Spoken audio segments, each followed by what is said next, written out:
ახალგაზრდა თაობის განათლების მნიშვნელობაზე საქართველოს კათოლიკოს პატრიარქმა სამების ახალგაზრდულ ცენტრში ისაუბრა. ილია მეორემ 2013 წლის მოწვევის ახალგაზრდული პარლამენტის წევრები დალოცა და მათ საქმიანობაში წარმატება უსურვა. კათოლიკოს პატრიარქმა ახალგაზრდებთან საუბრისას დიდი დრო დაუთმო უფროს თაობასთან ურთიერთობის მნიშვნელობას.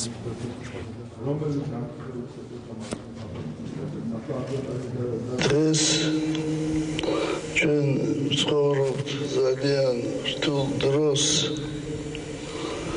როცა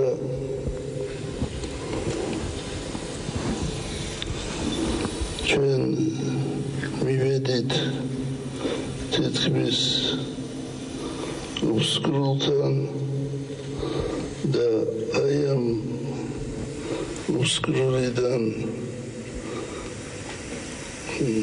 მოგვაცილა უფალმა და იმედი მოხსა ჩვენი ახალგაზრდობა ბრძენია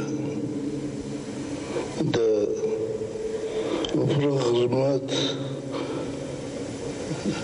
შეხედავთ ამ პრობლემებს, რომლის წინაშე ჩვენ დგავართ. მნიშვნელოვანია, რომ სანამ ახალგაზრდული პარლამენტი დაიწყოს ოფიციალურ საქმიანობას, რომელიც ქუთაისში გაიმართება 2 მაისს საქართველოს პარლამენტში, მათთვის ეს შეხვედრა არის მნიშვნელოვანი, რადგანაც სულიერი სიმტკიცის თვალსაზრისით დაიწყონ ღირსეული საქმიანობა.